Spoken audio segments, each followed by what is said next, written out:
క్రీస్తునాథునందు ప్రియులకు సహోదరి సహోదరులారా, ఈ యొక్క క్రీస్తు సందేశమునకు మేమందరినీ కూడా ఆహ్వానిస్తున్నాం.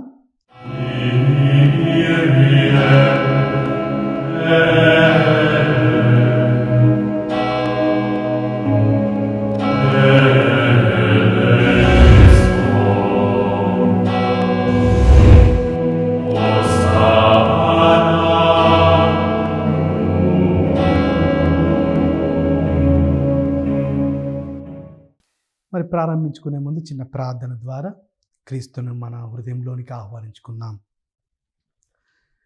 సదా మమ్ము కరుణించి కాపాడుతున్న ప్రభువా, మీ యొక్క పవిత్రమైన నామమునకు వందనాలు. నక్షత్రం అనేటువంటి అంశం ద్వారా ఎన్నో విషయాలు మేము నేర్చుకుంటుండగా మీ యొక్క జ్ఞానమును, బుద్ధిని, తెలివిని మాకు ప్రసాదించండి. మీ యొక్క వాక్యాన్ని అనుసరించడానికి మాకు బలమును దయచేయమని ప్రార్థిస్తున్నాం. వాక్యాన్ని ధ్యానిస్తుండగా ఆలకిస్తున్నటువంటి ప్రతి ఒక్కరిని దీవించమని ప్రార్థిస్తున్నాం. ఈ యొక్క మనలన్నిటినీ మా నాథుడైన క్రీస్తు ద్వారా అడిగి వేడుకొంచున్నాం తండ్రి, ఆమెన్. క్రీస్తునందు ప్రియ సహోదరి సహోదరులారా, మొన్నటి వారం నక్షత్రం అనేటువంటి అంశం ద్వారా 2 విషయాలు ధ్యానించాం. మరి యొక్క నక్షత్రం ద్వారా ఇంకా కొన్ని ఆధ్యాత్మికమైనటువంటి విషయాలు మన క్రైస్తవ జీవితంలోనికి అలవర్చుకోవడానికి మనం ప్రయత్నం చేద్దాం. మొన్నటి వారం ధ్యానించుకున్న విధంగా మనం ఇతరులకు ఒక నక్షత్రంగా, ఒక మార్గదర్శకంగా, ఒక వెలుగుగా ఉండాలి అంటే ప్రేమ మార్గాన్ని అనుసరించాలని, మరి అదేవిధంగా ఇతరులకు వెలుగును పంచేటటువంటి వ్యక్తులుగా ఉండాలని, మరి ఈరోజు 3వ అంశముగా మనందరం కూడా ధ్యానించుకోవాలి. అదేమిటంటే నీతిని ఇతరులకు తెలియజేసే వ్యక్తులుగా మనం ఉండాలి. చాలామంది చెప్పుకుంటూ ఉంటారు, నేను ఈ విధంగా చేశాను, ఆ విధంగా చేశాను, నేను మంచి పనులు చేయడం ద్వారానే ఈరోజు ఈ స్థాయికి వచ్చాను అనేటువంటి మాటలు చెప్తున్నప్పుడు మీరు గమనించాలండి, ఒక ఆధ్యాత్మికమైనటువంటి వ్యక్తి ఎవరంటే ప్రార్థనలు చేయడం, సహాయం చేయడం, లేకపోతే కొన్ని మంచి మాటలు చెప్పడం అనేది కాదు. ఆధ్యాత్మికమైనటువంటి వ్యక్తిగా నిన్ను నీవు పరిగణించుకోవాలన్నా, నన్ను నేను పరిగణించుకోవాలన్నా, ఇతరులు నన్ను చూసి, నా జీవితాన్ని చూసి వెంబడించగలిగినప్పుడు క్రీస్తును, అప్పుడే నేను ఒక ఆధ్యాత్మికమైన వ్యక్తిని అని చెప్పుకోగలగాలి. నేను ఒక ఆధ్యాత్మిక వ్యక్తినని చెప్పుకుంటూ నా జీవితం సరైన జీవితం లేకపోతే, నా యొక్క ఆలోచనలు సరిగ్గా లేకపోతే, నా యొక్క పనులు సరైనటువంటి కాకపోతే నేను ఆధ్యాత్మికమైన వ్యక్తిని కాదు. ఆధ్యాత్మికముగా నటించే వ్యక్తిని మాత్రమే అని ఈరోజు నీవు నేను గుర్తు చేసుకోవాలి. కొంతమంది అంటుంటారు, నేను కరిస్మాటిక్ ప్రీచర్ని, నేను ఒక కరిస్మాటిక్ వ్యక్తిని, నేను ఇంతమందిని సేవలోకి నడిపించాను, లేకపోతే నా ద్వారా ఇవి జరిగాయి. ప్రియ సహోదరి సహోదరులారా, నీ ద్వారా నా ద్వారా ఈ లోకంలో ఏమీ జరగదు. క్రీస్తు ప్రమేయం లేనప్పుడు నీవు నేను గుర్తుపెట్టుకోవాలి, మనం చేసేదానికి ఎలాంటి విలువ కూడా ఉండదు. మరి నేను ఈరోజు ఒక నక్షత్రంలాగా ఇతరులకు మార్గదర్శకంగా ఉండాలి అంటే నేను చేసే పనులను చూసి ఇతరులు నేర్చుకోవడం కాదు, నేను చేసే ప్రార్థనలు చూసి ఇతరులు నన్ను నేర్చుకోవడం కాదు, నా యొక్క జీవితాన్ని బట్టి ఇతరులు నన్ను వెంబడించగలిగినప్పుడు, అనగా నన్ను అనుసరించగలిగినప్పుడు, అప్పుడే నేను ఒక నక్షత్రం అని చెప్పుకోవచ్చు, ఒక ఆధ్యాత్మిక వ్యక్తిని అని చెప్పుకోవచ్చు. కానీ నీవు నేను గ్రహించాలి, ఇక్కడ ఇతరులు నన్ను వెంబడించాలని కోరుకోవడం కాదు, ఇతరులు నా ద్వారా క్రీస్తు దగ్గరకు వెళ్ళేటటువంటి ఒక వ్యక్తిగా నీవు నేను మారాలి అని గుర్తుపెట్టుకోవాలి. అందుకనే ఈ వాక్యాన్ని మనం చదువుకుంటే పునీత పౌలు గారు తిమోతికి రాసిన మొదటి లేఖ 6వ అధ్యాయము 11వ వచనాన్ని మనం గమనిస్తే, నీతి, భక్తి, విశ్వాసము, ప్రేమ, సహనము, సౌజన్యము అను వాని కొరకు నీవు యత్నింపుము. వీటన్నిటి కొరకు మనం ప్రయత్నించాలంట. ఎందుకంటే ఇవి లేకపోతే నేను ఒక ఆధ్యాత్మిక వ్యక్తిని అని ఇతరులను పొగడవచ్చేమో, పలానా అనిల్ ఫాదర్ గొప్ప అని చెప్పుకోవచ్చేమో, కానీ నాలో ఈ సద్గుణాలు లేకపోతే క్రీస్తుకు మాత్రమే తెలుసు నా యొక్క వ్యక్తిగత జీవితం. నా యొక్క అంతరంగిక జీవితం ఇతరులకు కనిపించకపోవచ్చు. నా బాహ్యకరమైన జీవితం మాత్రమే ఇతరులకు తెలుసు. కానీ నా అంతరంగిక జీవితాన్ని కూడా గుర్తించేటటువంటి క్రీస్తుకు తెలుసు నాలో ఉన్నటువంటి సద్గుణాలు ఏమిటి, నాలో ఉన్నటువంటి దుర్గుణాలు ఏమిటి. కావున మనము ఒక నక్షత్రంలాగా జ్ఞానులను, ఈ లోకంలో ఉన్నటువంటి అన్యులను, ఈ లోకంలో ఉన్నటువంటి వ్యక్తులను క్రీస్తు వైపుకు నడిపించేటటువంటి ఒక వ్యక్తిగా మారాలి అంటే, ఇజ్రాయెల్ ప్రజలను నడిపించినటువంటి మోషే ఏ విధంగా వాళ్ళందరినీ కూడా దేవుని వైపు నడిపించాడో, దేవుడు చూపించినటువంటి ఆ యొక్క ప్రదేశముకు నడిపించాడో, అదేవిధంగా ఈ లోక జీవిత యాత్రలో నేను కూడా క్రీస్తును తెలుసుకొని, క్రీస్తుకున్నటువంటి సద్గుణాలు నాలో ఉంచుకొని అప్పుడు మాత్రమే ఇతరులకు నేను మార్గదర్శకంగా ఉండగలుగుతాను. కావున ఈ యొక్క నక్షత్రంలాగా మనం జీవించాలి అంటే ఇలాంటి గుణాలు మనలో కలిగి ఉండాలని మనకు దేవుడు నేర్పిస్తున్నారు. సహోదరి సహోదరులారా, ఈ యొక్క అంశం ద్వారా మనం నేర్చుకునే 4వ విషయం ఏమిటంటే, క్రీస్తు శిలువ మీద ప్రదర్శించినటువంటి, క్రీస్తు పశువుల పాకలో ప్రదర్శించినటువంటి వినయమును, వినయత్వమును మన జీవితంలో అలవర్చుకోవాలి. ఎందుకంటే ఈ లోకమంతా కూడా ఎన్నెన్నో విషయాలతో నేను ఈ విధంగా ఉండాలి, నేను ఎవరికి కూడా భయపడను, నేను ఎవరిని లెక్క చేయను అనేటువంటి ఆలోచనతోనే మనం ముందుకు వెళ్తూ ఉంటాం. ఒకరొక మాట వన్నా అనిపించుకోవడానికి మనం సిద్ధంగా ఉన్నాం. ఒకవేళ మనలో ఉన్న తప్పుల్ని ఎవరైనా చూపించినా వాటిని మనం అంగీకరించడానికి సంసిద్ధంగా ఉండం.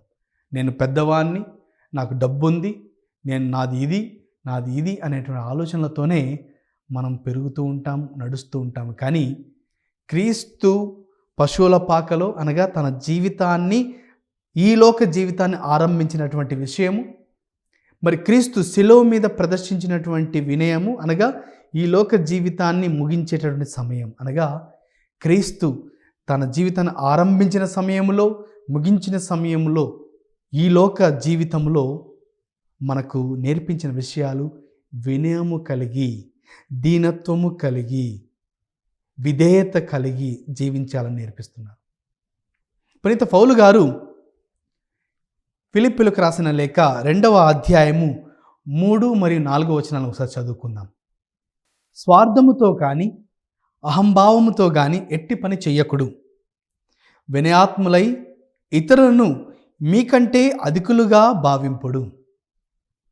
ప్రియ సోదరి సోదరులారా, ఈ యొక్క స్వార్థముతో అహంభావంతో ఏ పని చేయకూడదు అన్నది మనము ప్రయత్నిస్తామేమో ఆ విధంగా ఉండడానికి, కానీ ఆ తర్వాత చెప్పే విషయాన్ని మాత్రం మనము సాధారణంగా ఈ లోక జీవితంలో అంగీకరించాం. అదేమిటంటే, వినయాత్ములై ఇతరులను మీకంటే అధికులుగా భావించాలంట. అనగా మన తోడి వారిని వాళ్ళు మనకన్నా గొప్ప వాళ్ళుగా మనం గౌరవించాలి, భావించాలి, వాళ్ళని ఆ విధంగా మన యొక్క జీవితంలో తీసుకువెళ్ళాలి. ఈ యొక్క వాక్యాలు విన్నప్పుడు మన యొక్క జీవితంలో వినయం అనేది ఆల్మోస్ట్ ఇది అసంభవం అనిపిస్తుంది. ఎందుకు అసంభవం అనిపిస్తుంది అంటే, మనం అలాంటి విధేయత, వినయము మన జీవితంలో ఎన్నటికీ కూడా ప్రదర్శించలేమేమో, కానీ ఒక్క సందర్భంలో మాత్రం ప్రదర్శిస్తాం.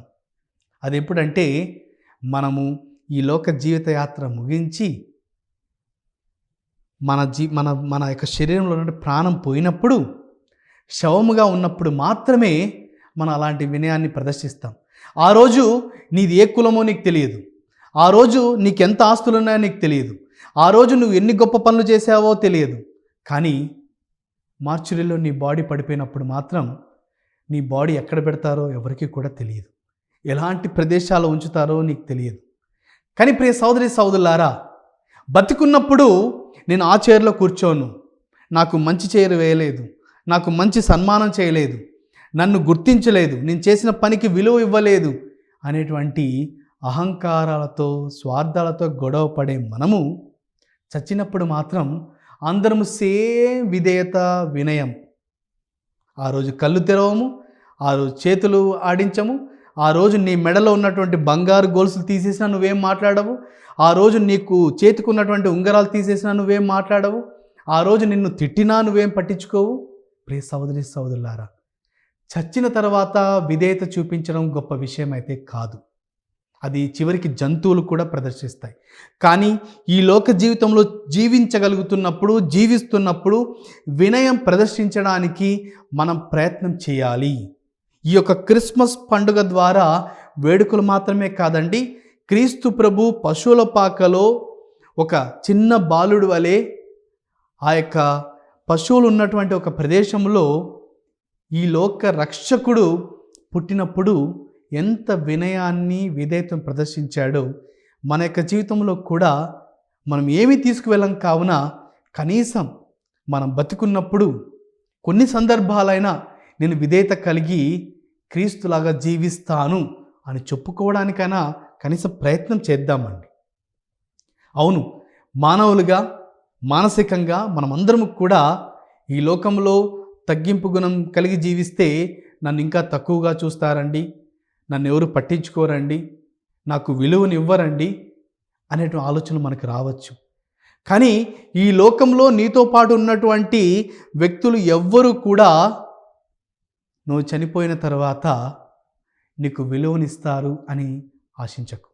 బతుకున్నప్పుడే విలువ ఇవ్వనటువంటి వ్యక్తులు చనిపోయిన తర్వాత విలువనిస్తారా? ఇవ్వరు. కావున జీవించే జీవితం ఒకటి. ఈ లోక జీవితంలో మన యొక్క ఆడంబరాలకు, స్వార్థముకు, అహంభావమునకు, గర్వమునకు స్థానం ఇవ్వకుండా వాటిని మనం కొద్దిగా కత్తిరించుకుంటూ వెళ్తున్నప్పుడు మాత్రమే మన జీవితంలో వినయము, విధేయత కలిగి జీవిస్తాం. అంతేకాదు ఈ లోకంలో ఏది కూడా నాది కాదు అనేటువంటి భావన మన క్రైస్తవ జీవితంలో ఉన్నప్పుడు మాత్రమే మనము అలాంటి విధేయతను ప్రదర్శించగలుగుతాం. పునీత పౌలు గారు ఫిలిప్పీకి రాసిన లేఖ 2వ అధ్యాయంలో నేను గమనిస్తే 9వ వచనంలో, అందువలనే దేవుడు ఆయనను అత్యున్నత స్థానమునకు లేవనెత్తి అన్ని నామముల కంటే ఘనమగు నామమును ఆయనకు ప్రసాదించెను. క్రీస్తు నామములో అద్భుతాలు, క్రీస్తు నామములో దయ్యాలు పారిపోతున్నాయి, క్రీస్తు నామములో ఊహించినటువంటి అద్భుతాలు జరుగుతున్నాయి. కారణం ఆ యొక్క క్రీస్తు నామములకు అంత ఘనత రావడానికి కారణం క్రీస్తు తనకు తాను తగ్గించుకున్నాడు, తనకు తాను పరిత్యజించుకున్నాడు, తను తాను రిక్తును చేసుకున్నాడు. మానవుడై వినయం కలవాడై మరణం వరకు కూడా తన విధేయతను ప్రదర్శించాడు. మరి ఈరోజు ఈ యొక్క నక్షత్రం అనే అంశం ద్వారా మనం కూడా నేర్చుకోవాలి. అదేమిటంటే, నా యొక్క క్రైస్తవ జీవితం ఇతరులకు మార్గదర్శకంగా ఎప్పుడు ఉంటుందంటే నాలో వినయము, విధేయత ఉన్నప్పుడు మాత్రమే. ఈ యొక్క వినయం, విధేయత లేనప్పుడు ఆటోమేటిక్గా మనలో అహంభావము, అహంకారము, స్వార్థం ఉంటాయండి. ఇవి లేనప్పుడు ఇవి ఖచ్చితంగా వస్తాయి. కావున మనం ప్రయత్నం చేద్దాం. మరి ఈ యొక్క క్రీస్తు సందేశంలో ఈ యొక్క అంశం ద్వారా మనం నేర్చుకునేటువంటి 5వ విషయం ఏమిటంటే, ఈ యొక్క క్రీస్తు లోకానికి మానవుడిగా వచ్చాడు. కావున మనం ఈ లోకంలో మానవులుగా జీవిస్తున్నాం. కావున ఆ క్రీస్తును మనం మన నోటితో ప్రకటించాలి.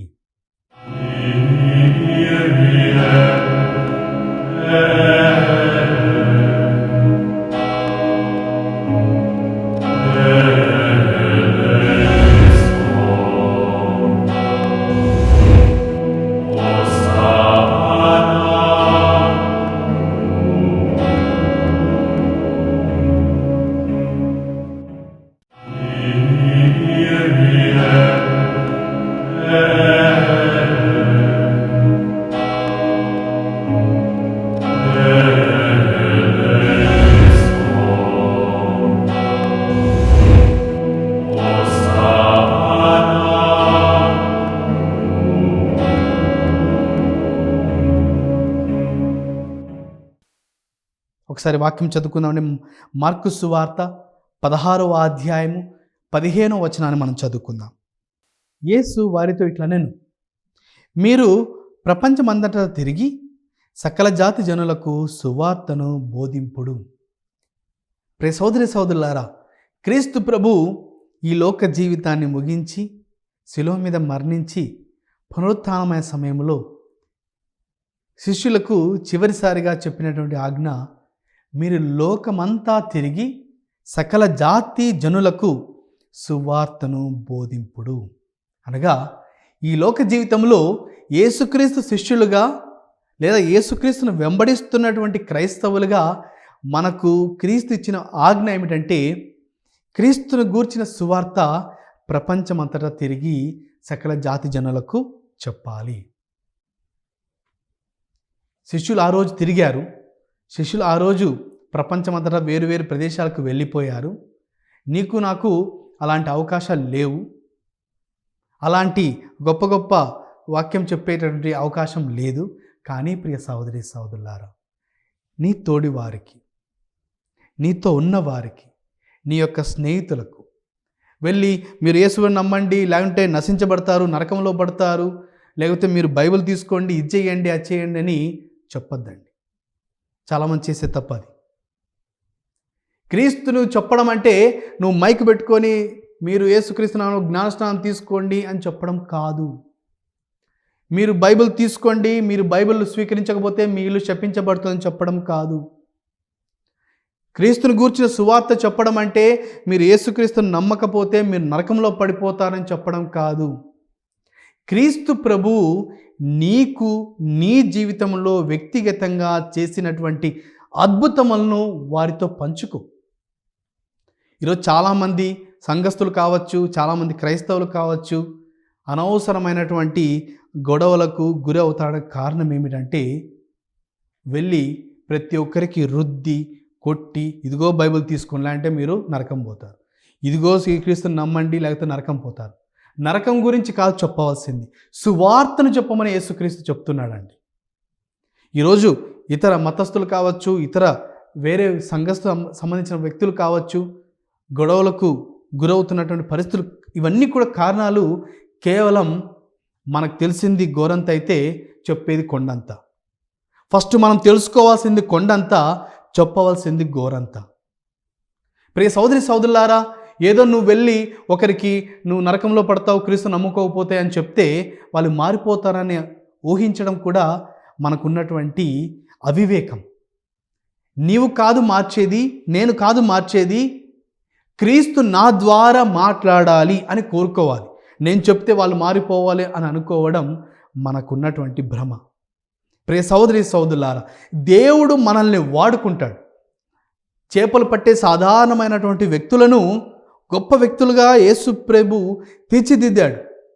భాష రాదు, చదువు లేదు, జ్ఞానం లేదు, ఏదో చేపలు పట్టుకుంటూ పని చేసేటటువంటి ఆ యొక్క 11 లేదా ఆ తర్వాత బర్తలోమై జాయిన్ అయిన తర్వాత 12 మంది అనుకున్నాం, పౌలు గారితో కలిపి 13 మంది అనుకున్నాం.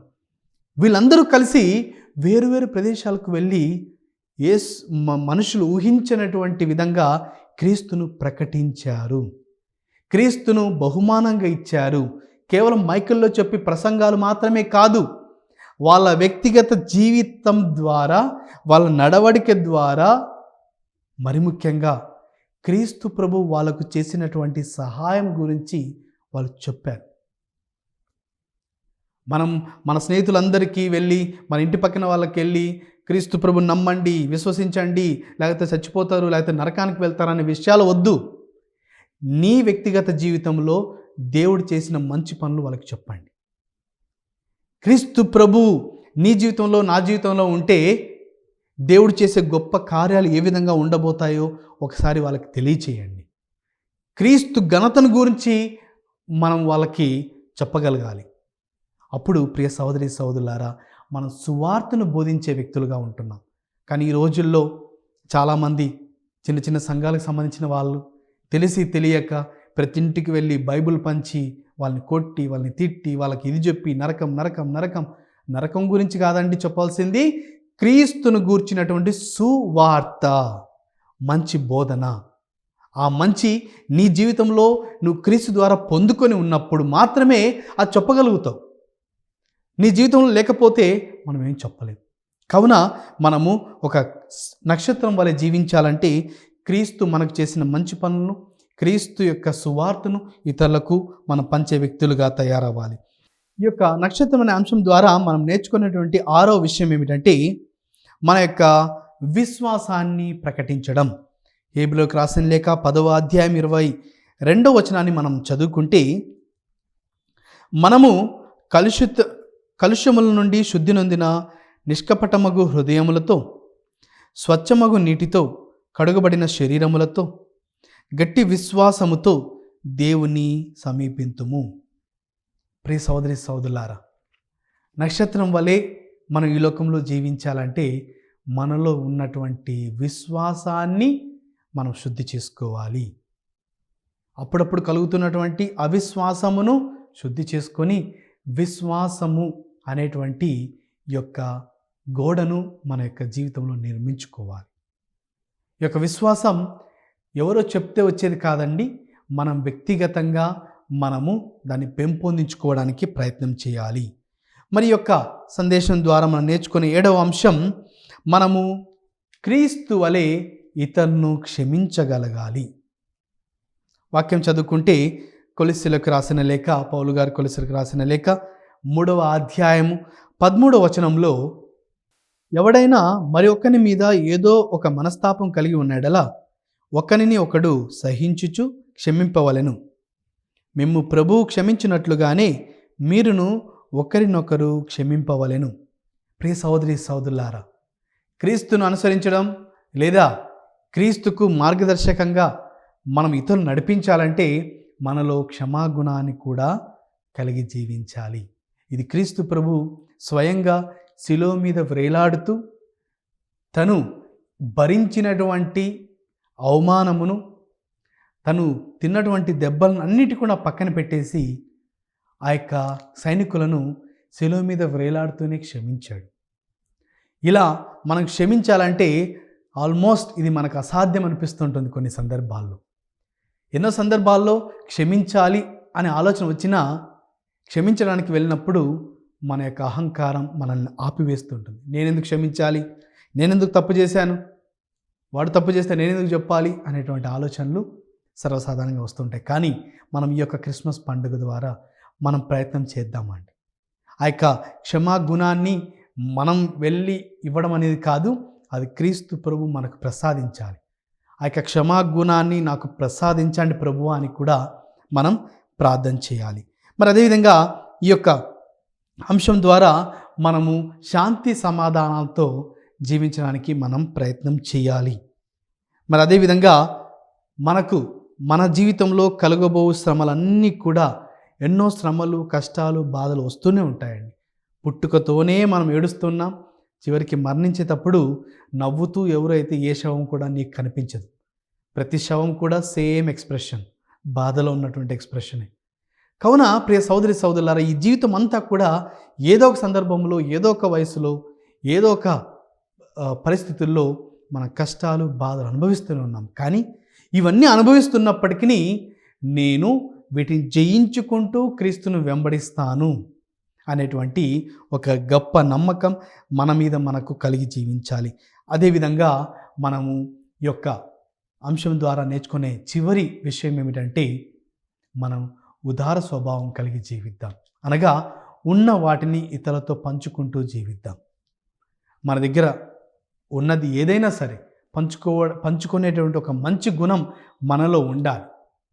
అప్పుడే మనము క్రీస్తును పోలిన జీవితాన్ని జీవించే అవకాశం ఉంటుంది. మరి యొక్క నక్షత్రం అనే యొక్క అంశం ద్వారా మనం ఎన్నో నేర్చుకుంటూ వస్తున్నామండి. ఇవన్నీ కూడా ఒక రోజులో మారిపోయేటువంటి విషయాలు కాదు. ఒకరోజు మోకరించి ప్రార్థన చేస్తే జరిగే అద్భుతాలు కాదు. ఇది మనల్ని మనం మలుచుకుంటూ, మార్చుకుంటూ మన క్రైస్తవ జీవితాన్ని ముందుకు నడిపించుకొని వెళ్ళాలి. మరి అదేవిధంగా నీవు నేను వాక్యాన్ని మనందరం కూడా ధ్యానిస్తే యాకోబు రాసిన లేఖ 1వ అధ్యాయము 12వ వచనాన్ని చదువుకుందాం. శోధనకు గురి అయినను విశ్వాసం కోల్పోని వ్యక్తి ధన్యుడు. ఏలనా పరీక్ష యందు అతడు ఉత్తీర్ణుడవుటతో అతనికి జీవ కిరీటం ప్రసాదింపబడును. అది తనను ప్రేమించు వారికి దేవుడు వాగ్దానమునర్చిన బహుమానము. ప్రియ సహోదరి సహోదరులారా, మనమందరం కూడా శోధనకు గురై విశ్వాసం కోల్పోయే పరిస్థితులు మనందరి జీవితంలో వస్తాయి. మరికొన్ని సందర్భాల్లో కొంతమంది క్రైస్తవులు, మరి ముఖ్యంగా కొంతమంది యువకులు నన్ను వ్యక్తిగతంగా అడిగినటువంటి ప్రశ్నలు కొంతమంది పెద్దలు కూడా అడిగారండి. అదేంటంటే, ఫాదర్, ఇన్ని సంవత్సరాలు క్రైస్తవ జీవితం జీవించి నాకేం లాభం? దేవుడు ఏం చేశాడు?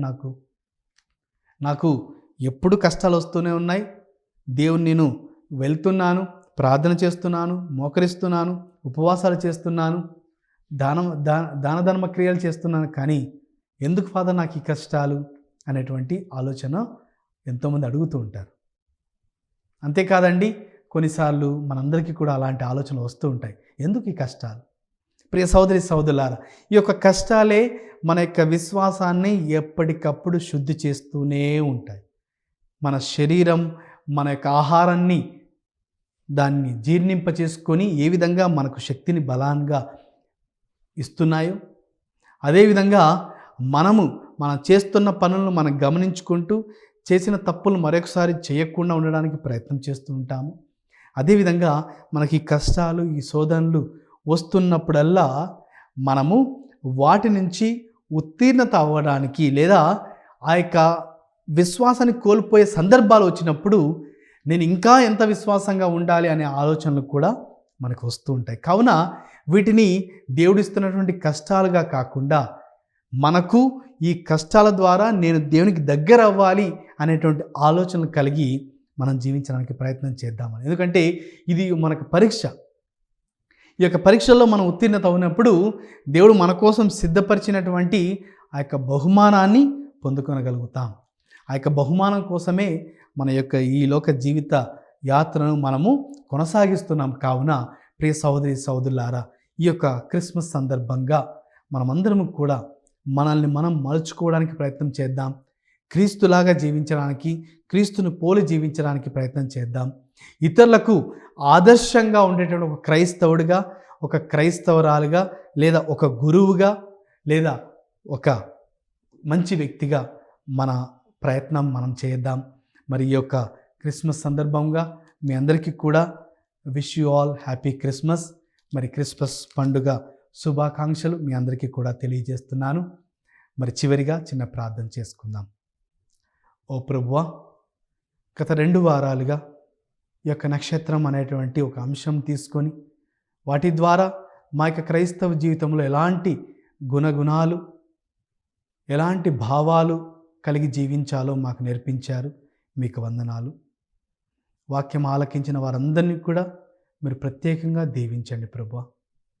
మా యొక్క హృదయాలలో మీరు స్థానం ఏర్పరచుకొని లోకరక్షకుడిగా, నాకు రక్షకుడిగా మా హృదయంలో కూడా ఒక నూతన జన్మను పొందుకొనమని, మేము కూడా ఇతరులకు ఆదర్శంగా ఉండేటువంటి కృపను ప్రసాదించమని ప్రార్థిస్తున్నాం.